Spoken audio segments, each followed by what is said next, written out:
අපිට දැන් ගානක් දීලා තියෙනවා how to implement a 16 input mux using 74151 IC. එතකොට ඒකෙදි අපි කරන්නේ දැන් අපිට IC එක මේ විදිහට දීලා තියෙනවනේ. මේ IC එකේ select input lines තුනක් තියෙනවා.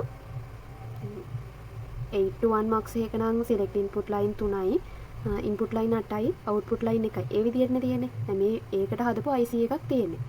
මේ IC එකක් පාවිච්චි කරලා 16 to 1 mux එකක් හදන්න නම් 16 to 1 mux එකක තියෙන්න ඕන input ඔක්කොම 16ක් තියෙන්න ඕන, select input තියෙන්න ඕන 4ක්. select input 4යි, input data line 16යි. 74151 IC එකේ data input 8ක් තියෙනවා, select input තියෙනවා 3ක්, output line එක කොහොමද තියෙනවා, තව enable input line එකක් තියෙනවා. එතකොට මේ enable input line එක අපිට 16 to 1 multiplex එකට ඕන කරන select input line 4ට ගන්න පුළුවන්. අපි බලමු 74151 IC දෙකක් පාවිච්චි කරලා කොහොමද 16 to 1 multiplex එකක් implement කරන්න කියලා. මෙතනදී 74151 IC දෙකක් අරගෙන ඒ දෙකෙන් එන output එක OR gate එකකින් යවලා 16 to 1 multiplex එකක් implement කරන්න පුළුවන්.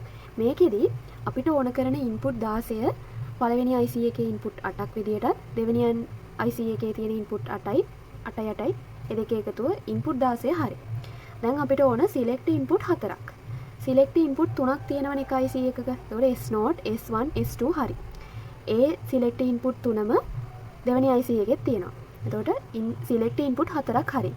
දැන් අපිට select input 3ක් හරි 4ක් ඕනනේ. හතරවෙනි එක, ඒ කියන්නේ S3 එක, S3 එක විදියට අපි පළවෙනි IC එකේ enable input line එක පාවිච්චි කරනවා. enable input එකට තියෙන pin එකට S3 කියන select input, හතරවෙනි select input එක දෙනවා. ඒකම ඊළඟ IC එකට not gate එකක් තුලින් යවලා තමයි දෙන්නේ. දැන් මේ විදියට දෙනකොට පළවෙනි IC එකේදී දැන් පළවෙනි අවස්ථාවේදී අපි හිතමු දැන් මේ input හතරට අපි එක බිඳුව ඒ විදිහට input දෙනවානේ. එතකොට පළවෙනි අවස්ථාවේදී S3 කියන එක බිඳුව වුණොත් පළවෙනි අවස්ථාවේදී S3 බිඳුවයි. අපි දන්න දේ තමයි IC එකක enable input එක බිඳුව වුණොත් විතරයි ඒ IC එක ක්‍රියා කරන්නේ. එතකොට පළවෙනි අවස්ථාවේදී S3 කියන එක බිඳුවයි කියන්නේ දැන් මේ IC එක වැඩ කරනවා. එතකොට මේ IC එක වැඩ කරද්දි දෙවෙනි mux එක off වෙලා තියෙන්නේ.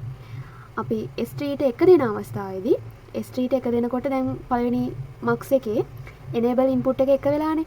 1 වෙලා කියන්නේ අනිත් input මොනවා ආවත් මේ mux එක ක්‍රියා කරන්නේ නැහැ. එතකොට පළවෙනි mux එක off වෙලා දෙවෙනි mux එක තමයි on වෙන්නේ. එතකොට මෙන්න මේ විදිහට අපිට මතක තියාගන්න පුළුවන් 8 to 1 mux එකකින් 16 to 1 mux එකක් implement කරන්න කිව්වම අපේ පළවෙනි 8 to 1 mux එක මේ විදිහට තියෙනවා, දෙවෙනි 8 to 1 mux එක මේ විදිහට තියෙනවා. ඒකේ input 8 ඒව දෙක වෙන වෙනම ගන්නවා. එතකොට input 16 හරි.